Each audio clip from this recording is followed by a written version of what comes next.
The Chancellor, George Osborne, insisted today his priority for this week's budget is to help people on low and middle incomes.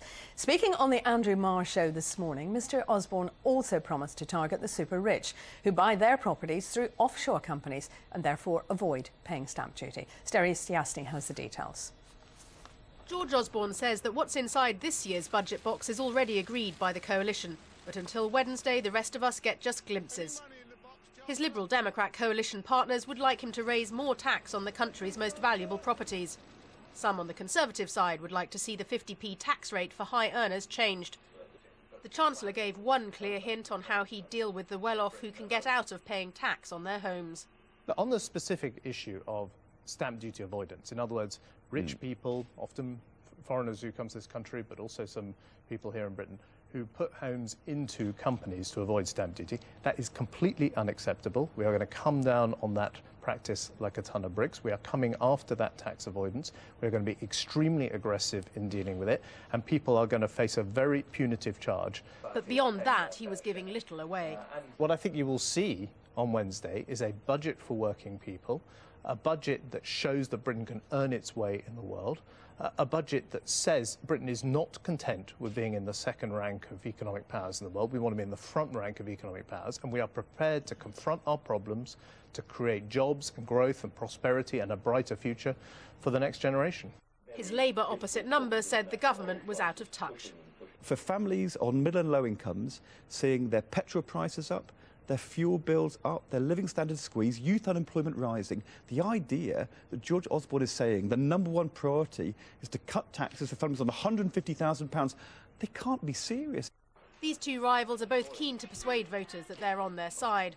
On some big questions like tax rates and child benefit, only one knows what answers the budget will provide. Terry Stiasny, BBC News. And joining me in the studio is the housing expert and buying agent Henry Pryor. So, Henry, first of all, what is this loophole, this stamp duty loophole? Well, it's important to understand that this is legitimate legal avoidance as opposed to evasion. The difference between the two obviously being very important in the eyes of the law. But one of the benefits that comes with owning your property in an offshore company is that you can avoid paying the very high levels of stamp duty land tax that very much the ball and chain of the housing market at the moment, whatever level you're looking to buy. Those who purchase their property, purchase an offshore company, don't have to pay the same rates of stamp duty that residents here do if they're buying in their own name. And it's one of the reasons, along with some privacy issues, that many, particularly of the richer and more famous home buyers, will use an offshore company for. Now, the Chancellor is saying he's going to be aggressive, it's all unacceptable, he's going to come down on the practice like a ton of bricks. What difference will it make if he does? Well, it's good to hear the Chancellor is obviously going to be looking at these sort of things in some detail. One rather hopes that he's been doing so since he took office. But as with all coalition governments, they're having to weigh up the pros and cons and things that they are having to attach to. The housing market is obviously going to try and absorb whatever measures come into place.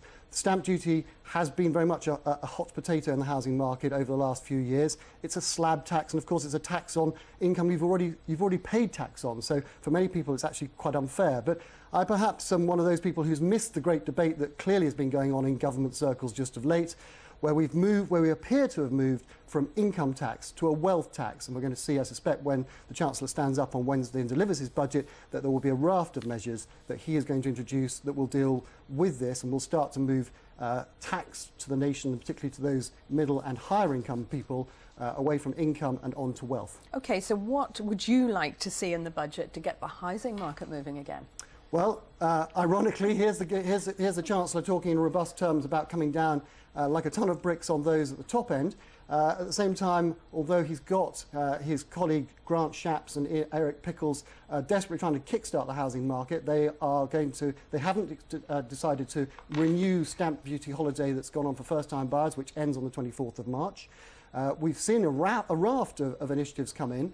The government, of course, is also going to talk, or is expected to talk, about the mansion tax, the so-called mansion tax. One way, in fact, that the Chancellor could perhaps close the door on this stamp duty loophole that he's so aggrieved by is by introducing a mansion tax, but perhaps one at £5 million as opposed to the £2 million that's been talked about and that Vince Cable and the Liberal Democrats have been trying to encourage the government to look at. What about first-time buyers, which you touched on there? Is it still really difficult for them? It's incredibly difficult. The housing market has many frustrations at the moment, not least the inability for people at the bottom of the market to actually access mortgage finance. It's something that the Chancellor and his colleagues are looking at trying to do and to move the housing market forward. They've got a raft of initiatives. Also the publication of the National Planning Policy document that we've been waiting for now 12 months.